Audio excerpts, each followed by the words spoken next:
And we're live. Take it away, Edgar. Hi, welcome everyone to another special installment of the Schott Foundation's Grassroots Education webinar series. Our webinars are an opportunity to engage with the movement, policy, and philanthropic leaders to reflect on our progress, share our stories, and to discuss the work that is ahead to ensure that all children have an opportunity to learn. The Schott Foundation is a public education fund that works to accelerate, anchor, build, and support broad-based movements led by those who are most impacted. That's students, parents, teachers, and community. Before we begin today, just a few reminders and logistics. We will provide time at the end of our conversation for questions and answers. So we'll pause 15 to 20 minutes before the end of the hour to address questions from the audience.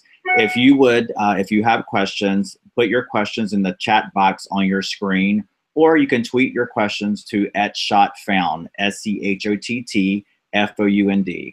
Also, follow the conversation and tweet along with us online using the hashtag GrassrootsEd. That's GrassrootsED. The struggle for racial justice and educational justice have been interlinked from the beginning of our nation's history.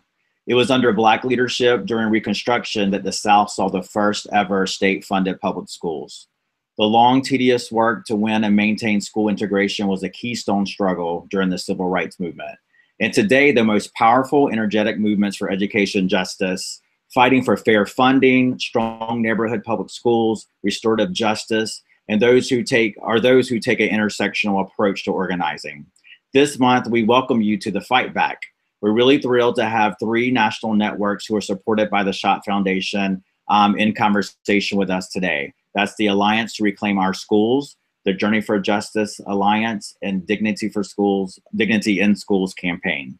We'll start by welcoming our panelists and asking you all to take just a few minutes to introduce yourselves and to talk a little bit about your network and the active campaigns that you're working on, and then we'll proceed in our conversation. Thank you all. Karan, do you want to start?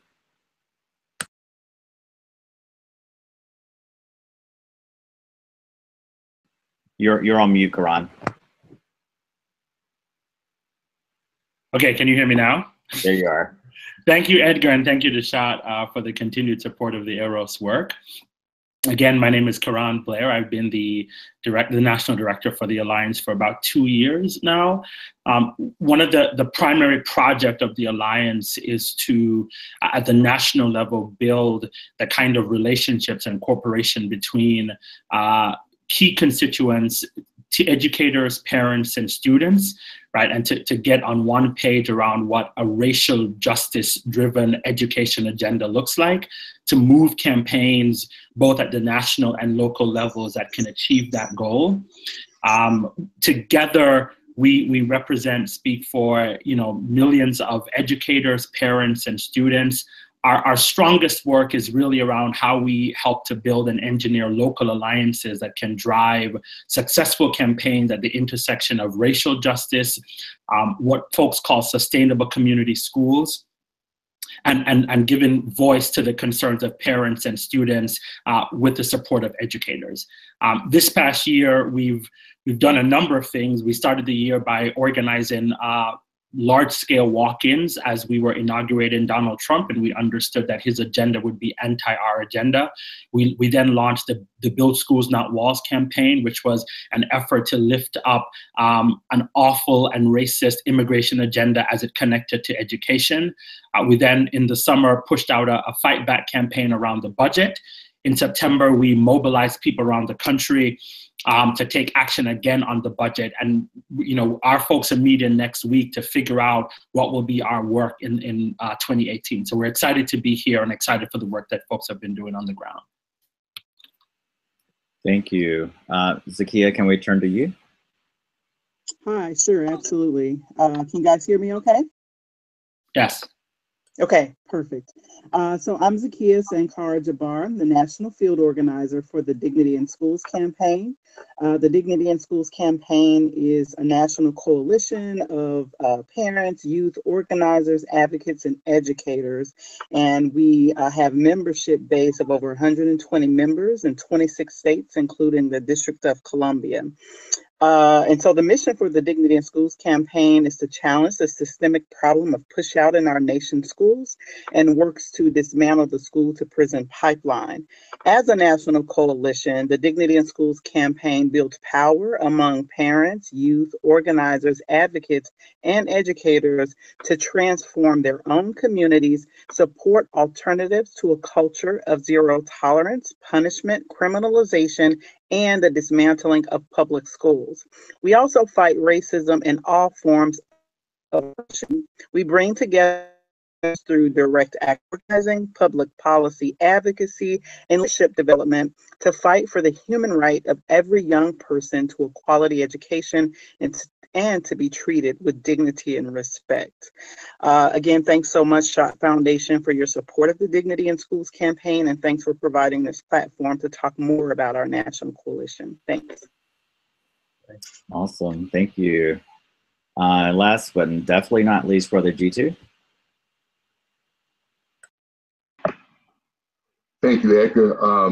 And again, as Karan and Zakia said, we really appreciate the support of the Schott Foundation. I always say that it's important to know that you're not alone, and that other people recognize that you're not crazy when you say that you deserve the right to be treated with dignity and respect. So my name is G2 Brown, from Chicago, Illinois, the National Director of the Journey for Justice Alliance. We are a network of about 38 grassroots community-based organizations in 25 cities and 1 additional country, with equal education in Johannesburg. We're committed to community-driven school improvement and winning equity in public education. One of the main focuses of the work of the Journey for Justice Alliance is to build the capacity of people directly impacted by public education policy to organize and to address issues and impact their lives. So our members, we have groups that look very different. We have some groups that are well-established 501c3 organizations, and then we have a group of angry parents in New Orleans that want to have community schools, that want something different. And so we have to be able to find ways to support and meet the needs of those groups, help them to build their ability to build power, and to win local victories in their communities. We do that through community organizing trainings. I think one of the benefits of Journey for Justice is our leadership structure is we have a staff of 3, but we have a coordinating committee of 10 organizers from around the country representing different organizations. And the list of victories that they have, is impressive. People have, actually won several initiatives to expand community schools in their communities, from stopping school closings to winning issues around restorative justice. So we're able to provide a level of grassroots expertise to people on the ground that want to speak power to power. And we're in a phase now where we realize, while we believe wholeheartedly in self-determination, as a matter of fact, one of our mottos that we go by is unity rooted in self-determination. We understand very clearly that we cannot win this alone. So we are building multiracial coalitions that are rooted in the leadership of the people directly impacted. That has led to the We Choose campaign, which is going on in over 30 cities around the country, building multiracial local coalitions that have the strength to resist privatization policies, but also advance a vision for what public education should look like.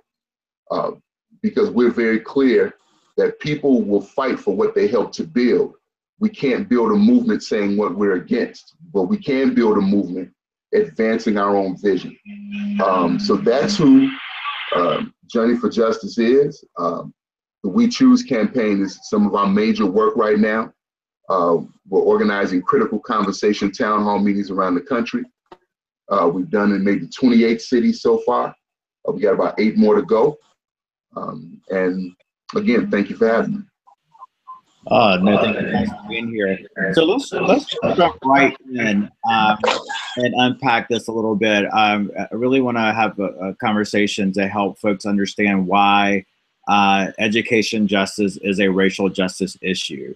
So why is racial justice so central to this fight for equality and equal opportunity to learn?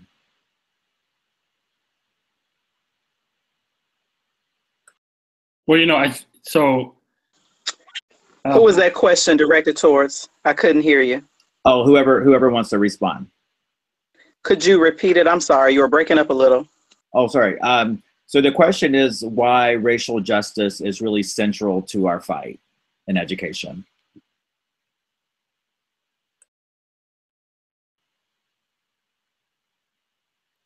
Karan, did you want to start? Oh, sure. So, Zakia and G2 talked about this in their opening, right? That when we think about the people most negatively impacted by education policy, whether at the federal or state or city levels, those bodies tend to be Black kids, brown kids, and their families and their communities. And so, one of the things that we talk about a lot is that if you travel the country, there are places, and shout out to G2 who says this, I think, better than anyone, that there are places where public schools and public education work just fine, where the young people and their families have all of the resources for success. What they tend to look wider and wealthier, right? And so for us, we claim racial justice and education as intertwined because the policies and who they impact most negatively, the evidence is clear that tends to be Black and brown kids and their families and their communities, right? And so for us, there's no way to win one without rooting it in the other. Anybody else want to jump in? Sure. I think in addition to what Karan laid out, what we've seen and being a product of Chicago public schools and being a parent of a public school student, it's a personal issue for us, right? And so I went to public schools on the south side of Chicago. I went to a great neighborhood school. I had access to world language, had a fully stocked library, had a debate team, had a school newspaper. So the question has to be asked is, how do I have access to that in my neighborhood? I had a diverse teaching staff. I knew what a school with strong Black teachers looked like. So the question again has to be asked, why did I have access to that in 1977, 1978? And my son doesn't have access to that today. And what it says to us is that the mandate of Brown v. Board has never been realized. And unfortunately, as a nation, we're okay with that. So we've gone through this entire process over the last 20 years of blaming teachers, of imposing harmful zero tolerance policies on children. I mean, just imagine how many millions of lives literally have been ruined from a policy that's rooted in hate. But we've never addressed the fact that in Chicago right now, close to DePaul University, there's a neighborhood school where the children learn Mandarin, Chinese, Arabic, and Spanish. Every teacher has a teacher aide. They have a debate, they have a drama teacher, speech therapist, almost any wraparound support you can imagine. But at the exact same time, at the moment that we're on this webinar, there's a school on the south side of Chicago where there are 42 kindergartners in one class, where there's a library with no librarian, where children don't have access to world language.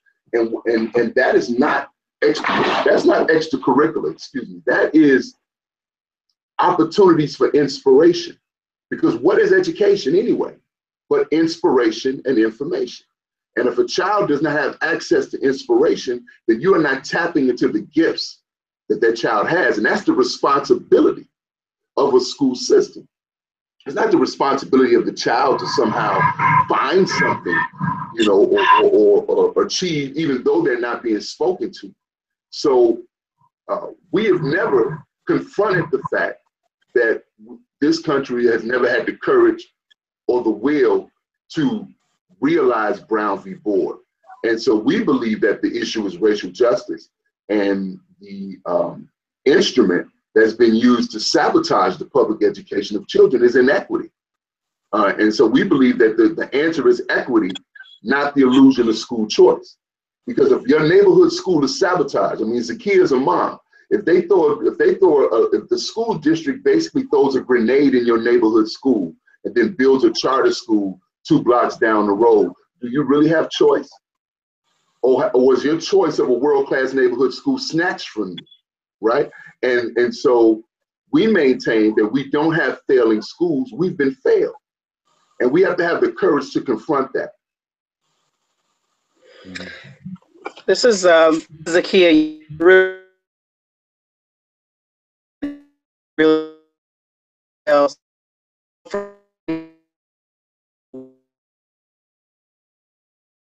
critical issue and why just that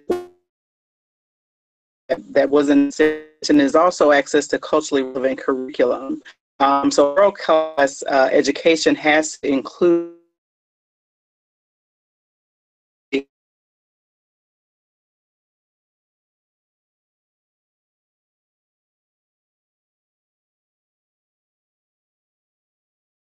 body, and neither does the curriculum.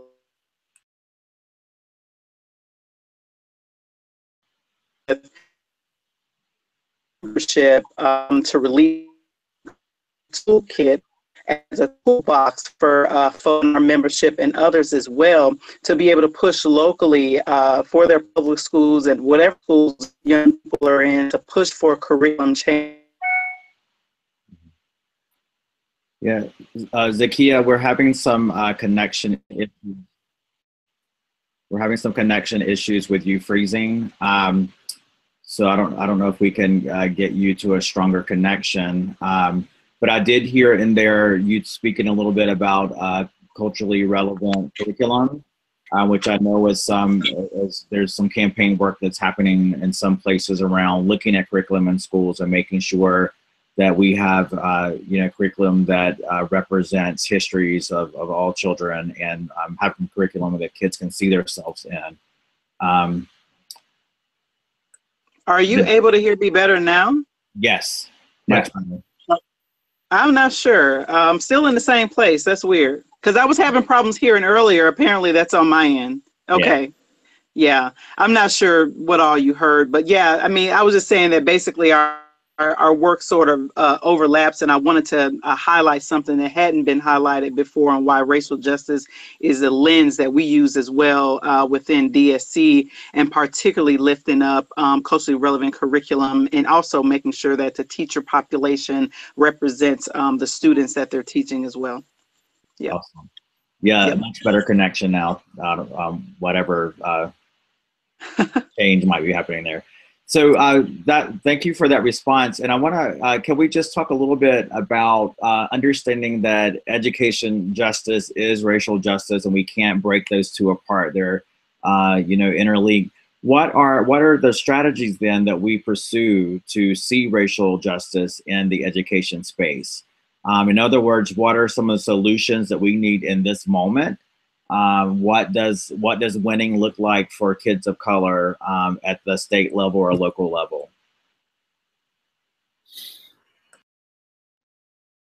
That was like 5 questions in one. Yeah. So what are some of the strategies? What strategies, and so and what are the solutions we're going for, and what are the strategies to win? So I'll start off, and I won't include all the strategies because I know G2 and Karan certainly have some. So from the state and the local level, I definitely think that funding of public schools has to be made equitable. I'm from Ohio. I'm from Dayton. The Ohio Supreme Court actually ruled on 4 separate occasions that the way we fund public schools in the state of Ohio is actually unconstitutional at the state level. Yet there has not been any political will from either party, unfortunately, to correct that. And it's been that court case is about 30 years old. No one will actually take it to the Supreme Court now because of you know, the leaning of the court at this time. But that's something that has to be rectified. We know that property taxes is very inequitable. You know, if you live in a poor neighborhood, does that mean your zip code should determine what kind of education that you get? And unfortunately, children of color, Black children and brown children live in poverty disproportionately. So because of poverty, right, young people are not getting the access to the proper education that they need.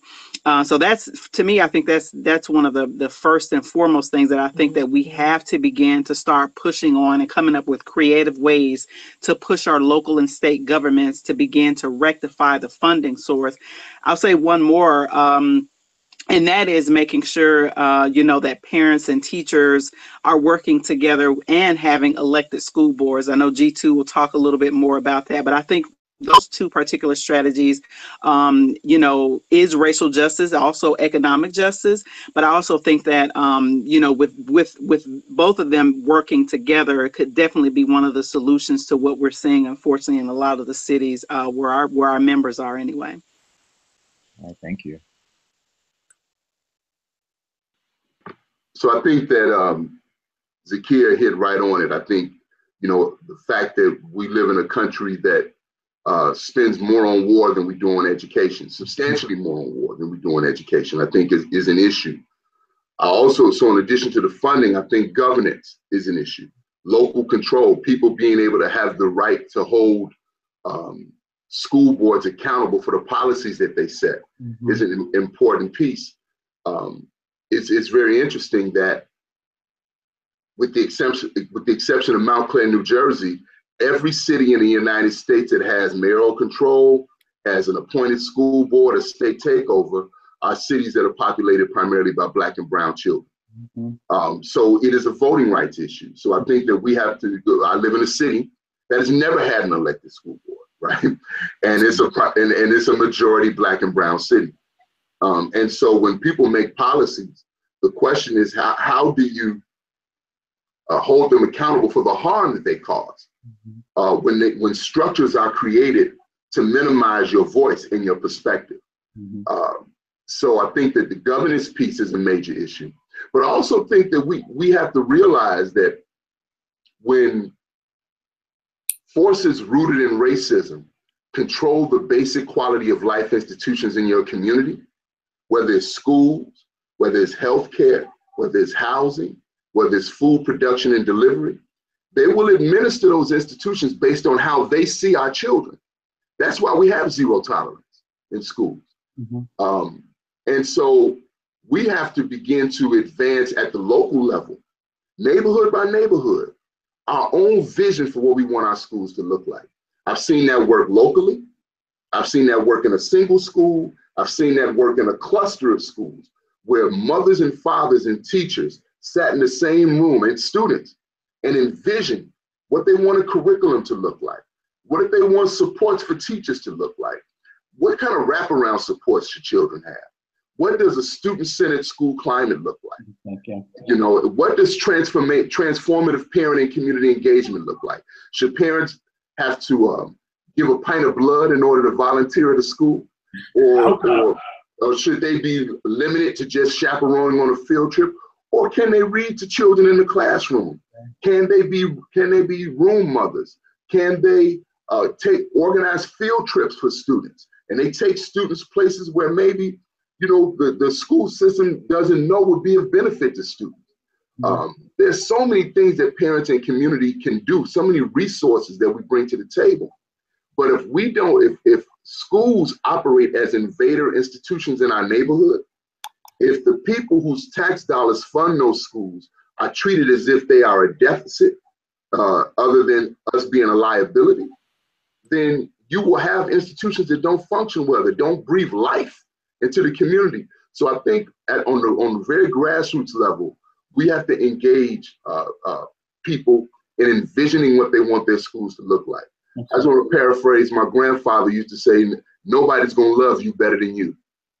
All right, so I think it's really important to have that as a component of what happens in our school. Yeah, so I certainly echo what Zaki and Jitu have said. And then three things occur to me in terms of strategy. The first one is that it is core to the work of Eros, right? We have to build, and Zaki talked about this, we have to build alliances between and among sort of key constituents, right? So educators, parents, and students, right, being on the same page, and then taking action, right? So doing direct action organizing, and putting our actual bodies on the line and saying, hey, here is our agenda and we will fight for it. That's the first thing. I think the second piece is that, and this work is happening quite a bit, that we have to discredit the privatizers and privatization, and then we have to make a strong case for public infrastructure, right? We have been lulled into the idea that public means bad, right? When people think public, they think dilapidated, they think out of date. When they think private, they think good. And that's a war that's happened. And I think sometimes those of us who are fighting for public infrastructure, we're on sort of the losing end of that narrative. So we have to challenge that very directly. And I think the third one, and this goes to the governance piece, but recently I've been taking this a bit further to say, what does it look like if the very parents and students and educators we're organizing begin to be the ones who run for, office and run for school board and become the decision makers, right? How would that change the material existence under which we live, and how would that shift the political climate that we have in which to advocate, right? So I think we have to come up with a much deeper, perhaps even more sophisticated long-term electoral strategy that is not just about informing people what our agenda is, but actually getting our people, right, to be the ones who are making those decisions. And if I could add one other piece to that, I think it's really important. I want to go back to the piece around the types of coalitions we build. Historically, when we engage in multiracial coalitions, race is not really discussed, right? And often our white allies don't want to deal with the issue of race. So we're limited by their emotional capacity to deal with what we confront every day. What we're saying is that we have to have multiracial coalitions rooted in self-determination. So the white mother that's concerned about testing, she has a right to be concerned about testing, but we have a right to be concerned about inequity. I have a right, my friend has a right to be concerned about zero tolerance policies or the elimination of African-American teachers. And if we work together around a platform, as opposed to an individual issue, we're actually advancing a vision for public education, as opposed to just a response to a negative action. And so we've seen some success in that, where in Newark, New Jersey, a multiracial coalition has really been fighting hard, and they won the return of local control. In Albion, Michigan, a city where, and this is something that's happening around the country, small African-American cities are losing entire school districts, and then they're busing children, not to the wealthy district right next to them, but to another struggling district. So folks in Albion formed a coalition right outside of Detroit, and they are advancing the cause to get their schools back. They are heavy in that process right now. So we know it works. We know it works, and it is not easy terrain to navigate. So we're not trying to paint that image, but we have to have the courage to navigate. I would agree. No, I was going to say, so the question is, do we want to fight the good fight, or do we want to win? And we believe that if we want to win, then we have to build different types of coalitions with a different type of courage, right? So. Right on. So maybe, hopefully this isn't another 5-part question, but thinking about the election right now, education is, it's been elevated and on sort of in the public narrative in a way that it hasn't been in a long time. And so how do we really capitalize on this moment where folks are concerned about education in ways they haven't been before, but at the same time, we're in this moment of like racial, unrest in our country, lots of racial tensions given the current administration. Are there what opportunities do we see for this movement given all of these complex issues happening around us? This is Akia again. So for us in DSC, we have saw a lot of our members really go hyper-local.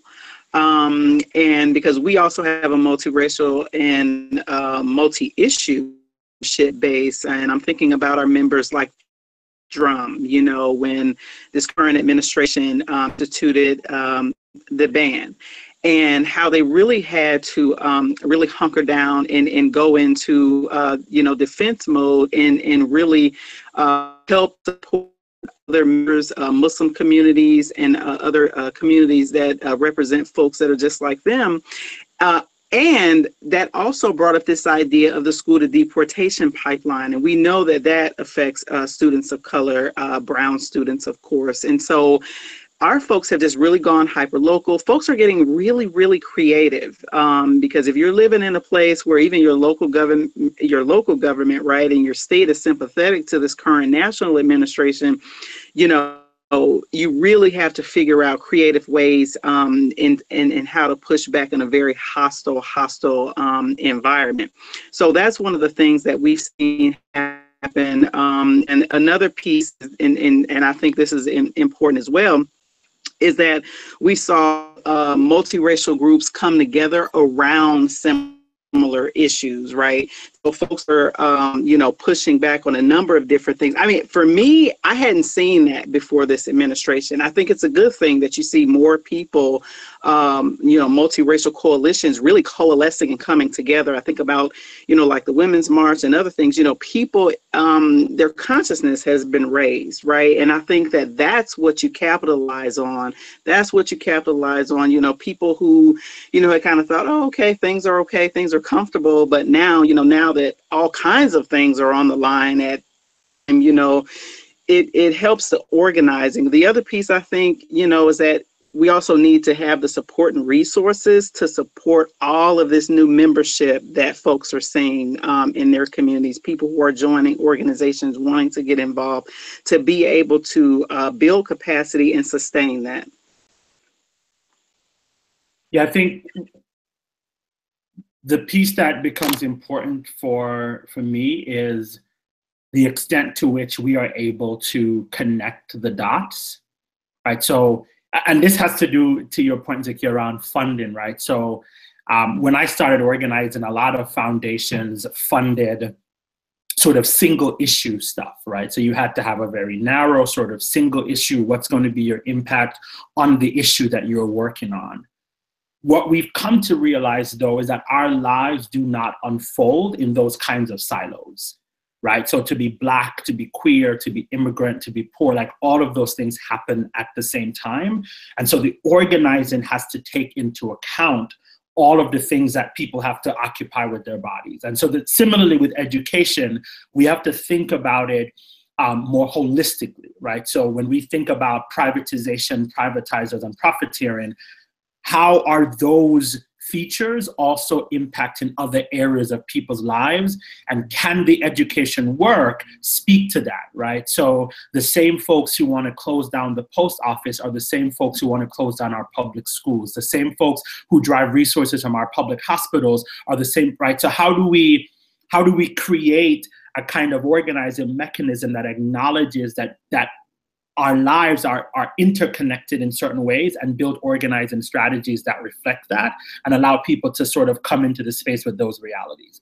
And sometimes that's hard because, again, the way we're funded is to demonstrate our impact on our single issue. So we then also have to move the philanthropic world to sort of reimagine how it resources the kind of fights that we're running. So those two things come to mind to your question. Yeah, I couldn't agree more with Zakia or Karan. I think it was on point. It's important to know that, you know, we have a saying. We say, you know, Donald Trump may run the Senate, he may run Congress, or conservatives may run the Senate or the Congress. They don't run our neighborhoods. And so the issue, as Zakia said, in being hyper-local, is building the type of power that make elected officials terrified to sell us out. Let me just be candid. And so they have to feel that supporting policies that disrupt our lives is putting their political career at risk. And so And we have to approach, well, education is where we enter. As Karan said, it's, we're not just impacted by education. It's no coincidence that when the Shanker Institute did their study, where they looked at the 9 cities where there was a decrease in the number of Black teachers: Washington, D.C., Cleveland, Detroit, Chicago, Philadelphia, New York, San Francisco, Los Angeles, New Orleans, that those are also all cities where we've seen a decrease in the Black population. A massive decrease. I live in a city where we used to be 53% of the population. As you know, in 2013, Rahm Emanuel closed 50 schools with the stroke of a pen. And we are now 32% of the population. In the same neighborhood that I've lived in and worked in for the last 25 years, where a 4-bedroom apartment, you can get one for $800, $900 a month if you were renting. Now a 2-bedroom apartment in the same neighborhood is $1,400. So people cannot afford to live here. And the choice of a neighborhood school, a quality neighborhood school, has been taken from them. So it's almost like living in a house that's filling up with smoke. And you get to a place where you can't breathe, because the basic quality of life institutions that most Americans take for granted are robbed of people who have never really had a chance to heal since we've been in this country. And so, I would really challenge people to think about that. In many of these neighborhoods that we're talking about, the liquor store is the grocery store, right? Yeah. In many of these neighborhoods that we're talking about, children don't have access to world language. We know what a slumlord is, right? We experience that every day. We know what it's like for institutions to treat us as if we don't matter. And there's an old organizing proverb that a brother taught me once, said the foundation of any nation are the institutions that lay the groundwork for the people's development. And the way you build a community is that you invest in the basic quality of life institutions. And consequently, the way you destroy a community is you divest in those institutions, where you make life difficult for the people that live there. Absolutely. Just want to remind our participants, we're going to begin transitioning to take questions from participants. So if you have questions for our panelists, if you will just put those in the chat box to the right of your screen. You can also tweet your questions to @SchottFound or using the hashtag #GrassrootsEd. One of the questions that has come in was really building off of what you were just talking about, G2. Folks are just in general really worried about the future of democracy in this country, right? With all the uncivil discourse and seeing the divestment in core institutions in our nation. And so the question is really, can someone sort of speak to how funding or the sort of the divest invest thing that's happening, how that's connected to sort of racial inequalities in our political system? So if I understand correctly, the question is, how is the divest invest connected to racial inequality? Meaning that divesting from mass incarceration to actually fund restorative practices, healing, dealing with, okay. I think.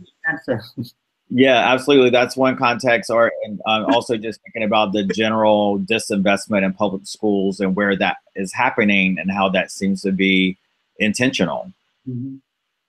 Yeah, no, absolutely. So one of the biggest campaigns that DSC, really led with, we launched the Counselors Not Cops campaign, about a year and a half ago now, and that was something that we worked through over a year process with our members, right?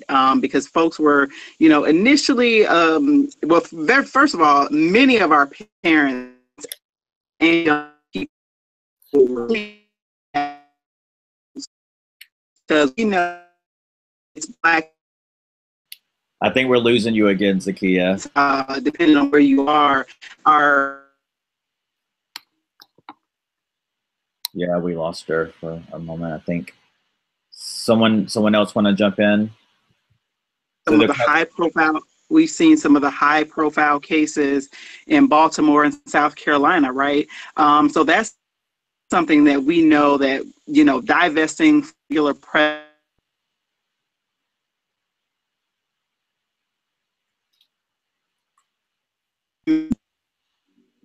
Zakiya, sorry, but you are breaking out. So Okay. we'll see if we can loop back. Sorry about that. I'm not sure how much it holds. It's all right.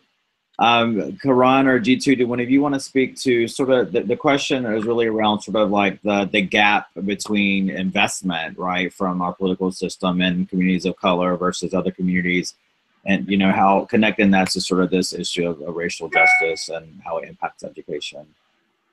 So let me I got an example, a local example. I want to put it in context. 2 years ago, I'm sitting there looking at a sign. I was with a group of 12 parents who were fighting for our last open enrollment neighborhood high school. We developed a world-class proposal for the school. We engaged 6 feeder schools. So what we actually created was what we called a pre-K through 12 system of education in our neighborhood.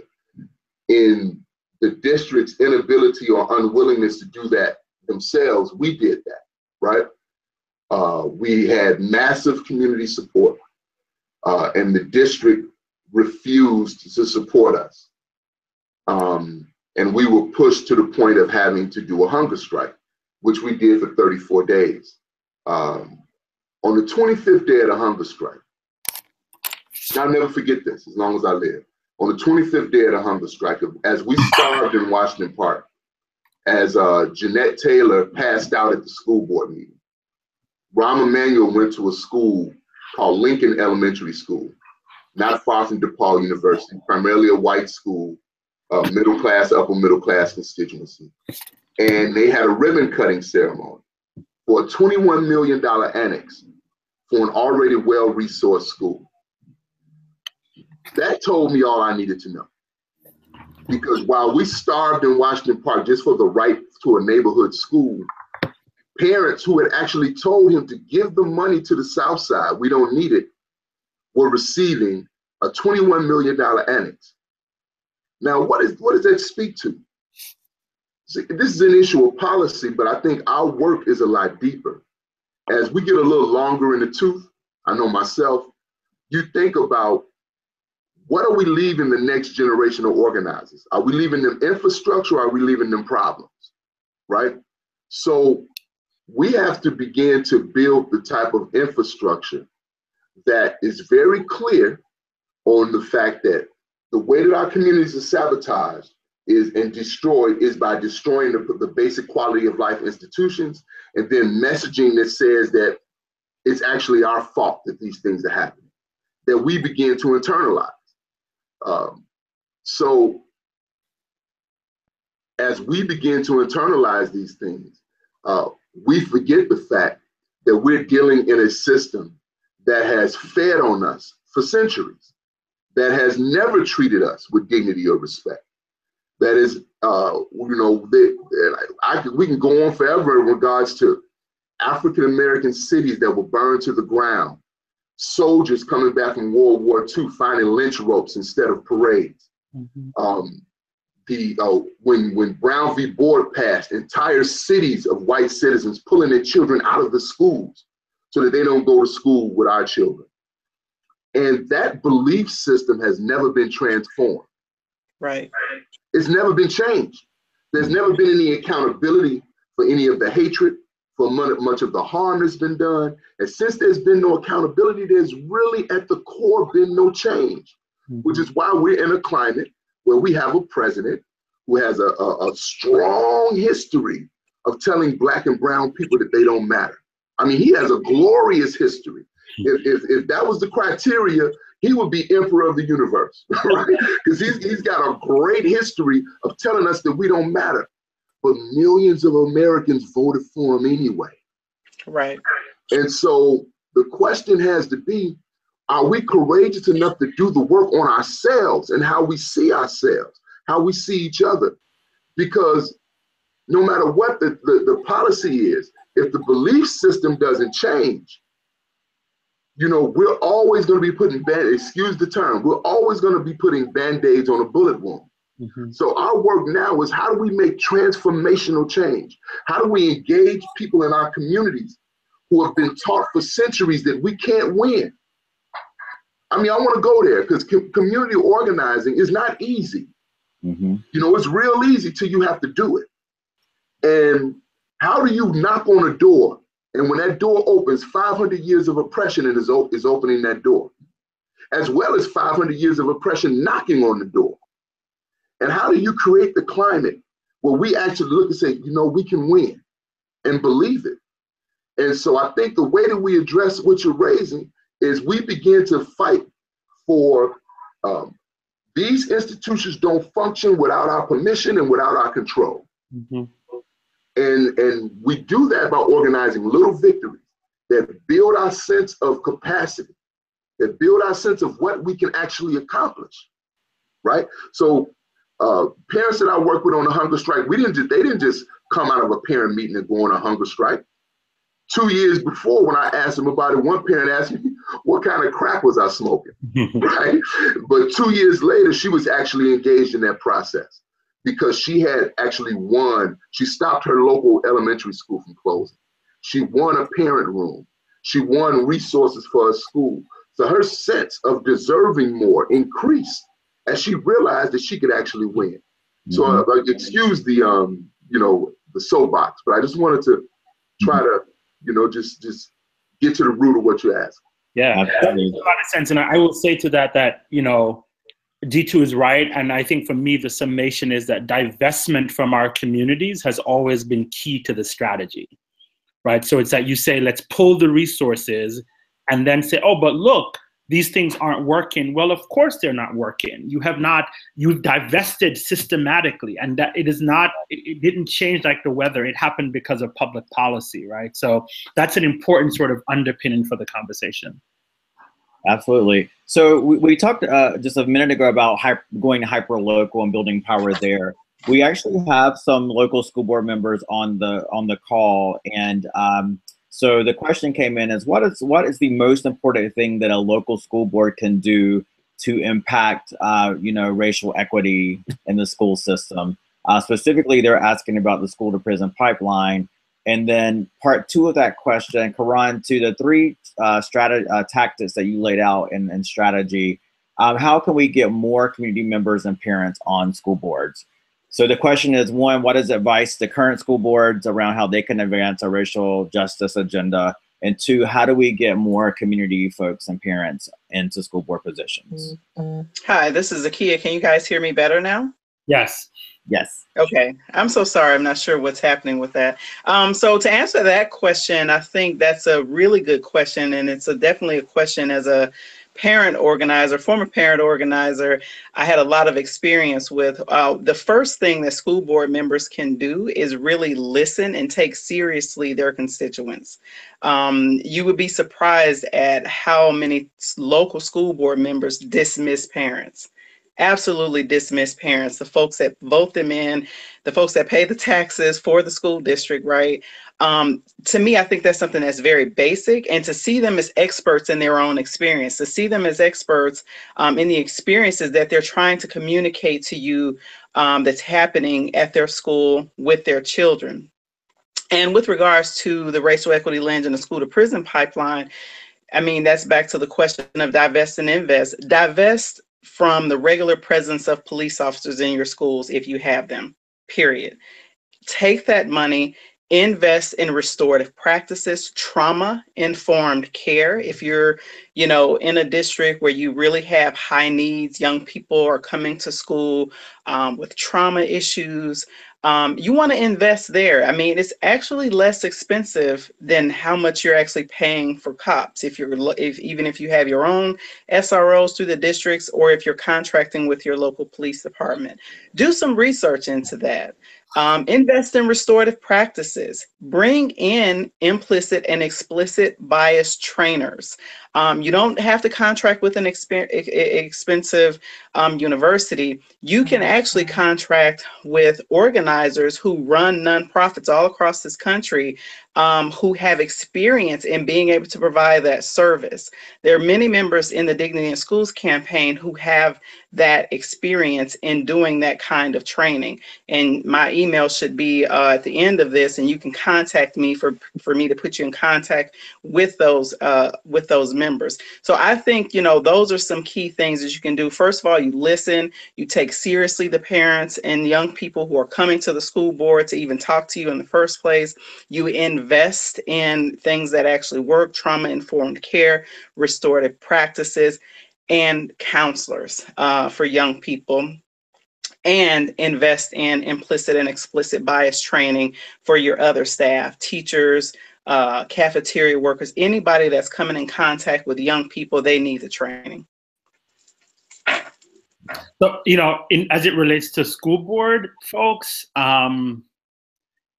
my sentiment is that it has to become your responsibility to some of what Zakiya is talking about, and then figuring out how you make that policy, right? That our lives are shaped by public policy at the local level. And so, for those people who are school board, this is a moment that requires courage and boldness. And this is the moment to begin to propose policies in your school district where people might just say, I think you've lost your mind. But I've come to learn that in moments of absurdity, we almost have to be just as absurd in terms of the positive counter narrative that we push out. And we're living in a moment where our lives are dominated by absurdity. And so those of us on the progressive side, we must be willing to be just as absurd with the kinds of policies that we propose. And then the second piece, I think, for school board is also you have to do organizing, right? So we understand how we win policy, we understand how we move votes, and we've got to begin to organize other school board members to join us in the fight for racial justice and equity. And then to the piece around, how do we get people to run? When I've done electoral work, the first step is always to demystify both the process and what it takes to run, right? Particularly at the local level. So we've got to somehow engender people's imagination that you can actually be on the school board, right? Because what we've done, to G2's point earlier, is we've told Black and brown bodies and people that you're not good enough, and we have internalized that. And so we think that, it takes this or that in order to be a decision maker. And a part of the work has got to be how we systematically sort of demystify the idea of what it means to sort of be a local elected official, and really encourage and then build infrastructure around people's interests and their willingness to run. I would add to that, how school board members can engage their constituents. We're engaged in something in the We Choose campaign now. We're doing equity assessments. Because again, the dominant narrative says we have failing schools, and then, people are even using civil rights language while violating civil rights principles left and right. They said we have to do something for the kids. But despite the fact that the privatization movement, we know that only 1 out of 5 charter schools outperform traditional public schools. Across the board, we know this, right? We know that they discriminate against English language learners and children with special needs. We were just in New Orleans yesterday, and they're saying that they basically have 50 different school boards that they must engage, right? Children don't get picked up from their home. They have to go to street corners at 5 and 6 in the morning to catch a bus. We have to, as school board members, internalize the fact that what's happening in public education is not the fault of those children or those parents. That's the easy narrative that does not take a lot of courage. It does not take a lot of courage to blame the oppressed for being oppressed. But it does take courage to begin to engage. There's a school board member, friend of ours in Jersey City, New Jersey, where they are engaging many of the people that voted for him around what they want Jersey City schools to look like. Mm-hmm. Now, what does that do? That informs your advocacy as a school board member, but it also creates a base that will have your back as an elected official if you do right by the public. So I think that can be a way in which to build the demand for equity in our cities. And by equity assessment, I don't mean anything complicated. What's the curriculum at the elementary school in Cherry Hill, New Jersey, compared to the elementary school in Camden? And let's don't make excuses or justifications when the children in Cherry Hill have a completely different education. The mission must be what's good for the goose is good for the gander. Nothing else is acceptable. But see, we tolerate inequity. We tolerate it as a system. And we know in our heart that's it. We know in our gut that that's it. But I think engaging the people directly impacted around what our vision is, and then also engaging in these curriculum comparisons so that you see in black and white that there's a higher expectation for one child than there is for another child. Mm-hmm. One child has opportunities for inspiration and the other child does not, right? And so that means that those children will leave those institutions with a completely different sense of what they can achieve, not because of their capacity, but because of how this system has or has not invested in. Absolutely. So in our closing, we only have like 3 minutes before we have to end, but I wanted to see if we can squeeze in one fast question. We have quite a few funders on the line, and you guys have made comments around having to organize in a different way. You've shared a little bit about your organizations and the capacity that you have. We're very clear that we have built power in this moment to fight back, and you are doing amazing things on the front line of leading that fight. If there's one thing that you would want to say to a funder in terms of what is really needed right now at this moment in the movement to build capacity support or infrastructure, what does that need in like 15 seconds each? This is Zakia. Can you hear me? Yes. Okay, 15 seconds. I would say the same with the school board members. Trust the folks on the ground, trust the folks who are directly impacted, and try to put more support at the grassroots level in form of resource. Thanks. Thank you. I would say come up off of the money, very simply. And here's a thought, right? Like what we've always done is said to people these sort of yearly grant cycles, and like to reimagine even that cycle. And I know a bit about DSC, I know a bit about Journey, and a lot of these organizations are not staffed to the level where writing a yearly thing is really taxing for us. And so is there a way, in the same way conservatives do this, is there a way for progressive funders to say, we commit to you 5 years, right? Because we understand this is long-term struggle. The We Choose campaign is not going to win in 6 months, right? And so to have to every 6 months or a year be renewing that, saying, no, we're going to make a 5-year commitment to this work, I think would go a long way to sort of both adding capacity and adding confidence to the work of local organizers. Yes, Amen to that. And I would just add that we need to, a lot of our work now is base building with the people directly impacted around for long-term struggle, people to be engaged in the rebuilding of their community. So support for that base building work is important, but also support for the infrastructure. When we deal with privatizers, we have to deal with the Eli Broad Institute. We have to deal with Democrats for Education Reform. We have to deal with Teach for America. We have to deal with foundations that support privatization. We have to deal with fake community groups funded by hedge funders. We have to deal with banks. We have to deal with all of these networks that are organized to energize the privatization movement. But then we are reduced to throwing rocks at tanks. And I think that our best bet is, and we're doing this in the We Choose campaign, but it's happening in other spaces too. What does our policy development shop look like? What does our communications network look like? Like, how do we build not only a strong social media presence that can be dominant, but then how do we create the opportunities where local groups can get media, but not for the sake of getting media, to aid organizing campaigns? You know, where do we train people to learn how to speak power to power? This is some of the infrastructure that is missing on the progressive side. And what we must be is, you know, what privatizers are. You know, they are as wrong as the day is long, but they are extremely bold And they don't care if they're telling the truth. They just tell a lie long enough until people start listening to it. Like if you've heard a horrible song on the radio and you hated that song the first time you heard it, but they played the song 10 times before you know what you're doing like this, and you singing along with the song, that's what privatizers do. But we're very tentative.